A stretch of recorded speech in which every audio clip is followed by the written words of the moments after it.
How to take a screenshot of WhatsApp profile picture. Hey everyone, welcome back to How to Mastery, your go-to place for simple and helpful tech tutorials.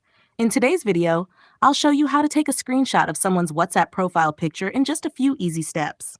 Let's get started. First, open the WhatsApp app on your phone. Next, tap on the chat of the person whose profile picture you want to screenshot. Now, tap on their name at the top of the screen. This will take you to their profile. Once you're on the profile page, tap on the profile picture to view it in full screen. Now it's time to take the screenshot. On most Android phones, press the power button and volume down button at the same time. If you're using an iPhone, press the side button and volume up button together. That's it. You've successfully taken a screenshot of their profile picture.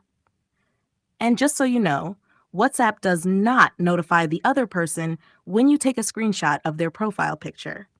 But please, always respect others' privacy and use screenshots responsibly. If this video helped you, make sure to like, share, and subscribe to How to Mastery for more quick tutorials. Got questions? Drop them in the comments below. Thanks for watching, and I'll see you in the next video.